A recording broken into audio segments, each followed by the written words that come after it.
Dalam pidatonya, Wakil Presiden Indonesia Gibran Rakabuming bilang bahwa parfum Louis Vuitton dan juga Gucci pakai kemenyan. Tapi pernyataan Gibran sempat diketawai oleh netizen Indonesia. Apa iya parfum mahal ini seperti yang dibilang oleh Gibran mengandung kemenyan? Yuk kita bahas tuntas di sini.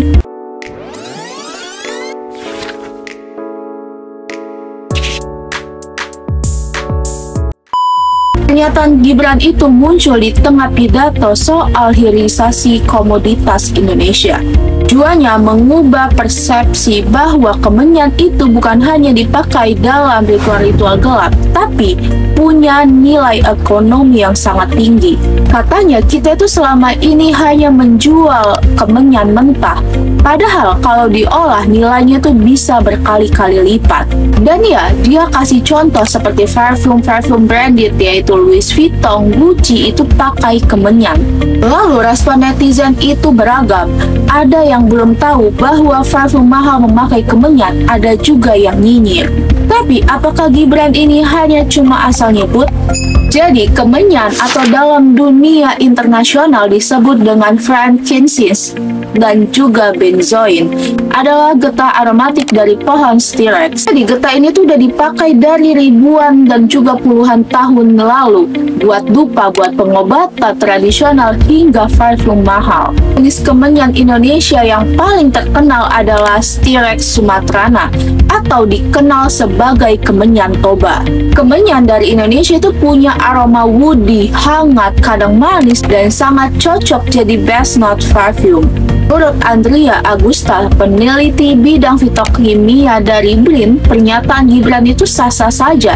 Bahkan, beberapa tahun terakhir, banyak parfum top dunia pakai kemenyan sebagai bahan bakunya. Tapi bukan langsung getah yang dibakar gitu ya.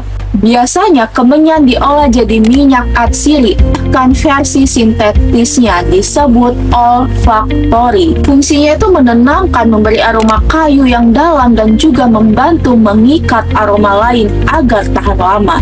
Jadi apakah benar parfum Louis Vuitton dan juga Gucci memiliki bahan baku kemenyan di dalamnya?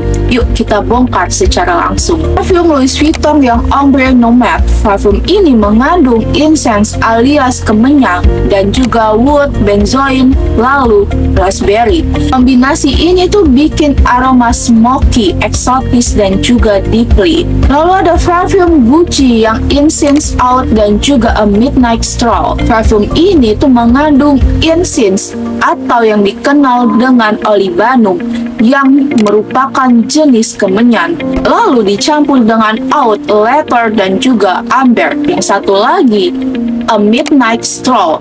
Parfum ini tuh memakai bahan baku incense yang dikombinasi dengan minyak kayu bakar dan juga cypress. Walaupun bukan getah asli, aroma yang dipakai itu tetap merajuk kepada karakteristik kemenyan. Punya usut, ternyata Indonesia adalah produsen utama kemenyan dunia. Sekitar 80% kemenyan dunia datang dari Sumatera Utara yaitu Tapanuli, Tumbang, Hasudutan dan juga sekitarnya.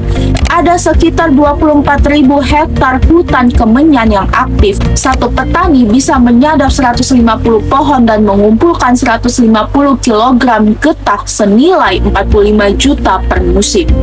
Tapi sayangnya kemenyan ini tuh masih dijual secara mentah. Padahal kalau dikelola bisa menjadi minyak atsiri yang harganya itu jutaan per liter. Jadi teman-teman, nilai ekspor kemenyan Indonesia itu mencapai 50 juta US dollar pada tahun 2024. Negara tujuannya itu ada India, Tiongkok, United Emirates Arab, dan bahkan France. Tapi harga mentahnya itu cuma 2-5 USD dollar per kilogram. Kalau diekstrak jadi minyak, harganya itu bisa mencapai tinggi, yaitu 23 US dollar per kilogram atau bahkan lebih. Jadi apa sih masalah utamanya? Kenapa kenapa Indonesia itu sulit untuk mengekstrak menjadi minyak? Yang pertama, teknologi pasca panen itu minim. Yang kedua, rantai pasok panjang. Dan yang ketiga, petani tergantung dengan tengkulak. Lalu, alih fungsi lahan itu banyak yang ke sawit. Tapi harapan gak bakal hilang teman-teman. Startup seperti Tobarium di Sumatera Utara ini tuh udah bikin parfum lokal dari Kemenyan. Litbang Kehutanan yaitu Ed Nauli bahkan pernah ikut pameran parfum di Jerman. BRIN juga terus riset alat penyadap ramah lingkungan. Dan pemerintah mulai mendorong skema kemitraan hutan adat untuk dikelola hutan Kemenyan secara berkelanjutan. Dari hutan kabut di Tapanuli ke etalase mewah di Champs-Élysées. Dari dupa dukun ke industri global bernilai jutaan dolar, Kemenyan adalah jembatan antara budaya, ekonomi, dan juga kelestarian hutan. Dan ya, kali ini Gibran benar, Kemenyan Indonesia mendunia. Kalau kamu suka video seperti ini, jangan lupa like, komen, dan juga subscribe-nya. Bantu viralkan potensi Indonesia yang selama ini diremehkan. Dan juga tulis di kolom komentar, kamu pakai parfum apa hari ini. Sampai jumpa di next video. Saya Aulia Tricia, bye-bye.